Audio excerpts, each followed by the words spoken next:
బడికి వెళ్లిన ఉపాధ్యాయురాలు తన భర్త ఎన్నిసార్లు ఫోన్ చేసినా లిఫ్ట్ చేయకపోవడంతో కంగారు పడింది. తమ యజమానికి ఫోన్ చేసి ఒకసారి వెళ్లి చూడమని కోరింది. ఎన్నిసార్లు పిలిచినా పలకడం లేదని చెప్పడంతో కంగారు పడిన ఆ టీచర్ పరుపరుగున ఇల్లు చేరింది. తీరా సీన్ కట్ చేస్తే ఆమె కటకటాల పాలైంది. ఇంతకీ ఏం జరిగిందో చూద్దాం. నాగర్ కర్నూలు జిల్లా అచ్చంపేటలోని మారుతినగర్ లో పద్మా లక్ష్మణ్ నాయక్ దంపతులు నివాసం ఉంటున్నారు. వీరికి ఇద్దరు పిల్లలు. ఇటీవల డిఎస్సిలో పద్మకి ప్రభుత్వ ఉపాధ్యాయ ఉద్యోగం వచ్చింది. ఉప్పునూతల మండలం బుట్టుకాడి తండాలోని ప్రాథమిక పాఠశాలలో పద్మ టీచర్ గా పనిచేస్తున్నారు.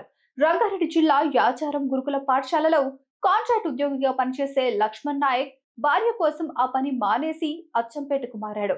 భార్యది ప్రభుత్వ ఉద్యోగం కావడంతో వారి సంసారం సాఫీగానే సాగుతోంది. అంతలోనే ఓ చిన్న తప్పు పద్మ జీవితాన్ని తారుమారు చేసింది. తాడూరు స్కూల్లోనే పనిచేస్తున్న మరో ఉపాధ్యాయుడు గోపితో పద్మ వివాహేతర సంబంధం పెట్టుకుంది. ఇదే విషయం ఆ కుటుంబంలో చిచ్చు పెట్టింది. పెద్దలు, కుటుంబ సభ్యులు ఎంత చెప్పినా పద్మ వైఖరిలో మార్పు రాలేదు. అంతేకాదు తమ సంబంధాన్ని కొనసాగించేందుకు భర్తను వదిలించుకోవాలని చూసింది.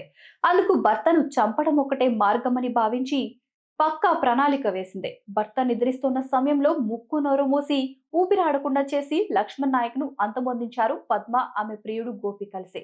లక్ష్మణ్ ని హత్య చేసిన తర్వాత 2 మద్యం బాటిళ్లు తెచ్చి శవం పక్కన ఉంచారు. మద్యం తాగి అలవాటు భర్త ప్రాణాలు తీసిందని నమ్మించే ప్రయత్నం చేసింది. ఏమీ ఎరగనట్టు ఆ ఉదయం స్కూల్కి వెళ్లి భర్త ఫోన్ ఎత్తడం లేదని ఒక్కసారి చూసి రమ్మని ఇంటి యజమానికి ఫోన్ చేసి నాటకమాడింది. అయితే లక్ష్మణ్ నాయక్ సోదరుడు అనుమానం లేవనెత్తడంతో అసలు విషయం బయటపడింది. తమదైన శైలిలో విచారించిన పోలీసుల ఎదుట అసలు నిజం కక్కేసింది పద్మ. ఈ వీడియో మీద మీ అభిప్రాయాన్ని కామెంట్ చేయండి. ప్లీజ్ సబ్స్క్రైబ్ టు వేదిక టీవీ.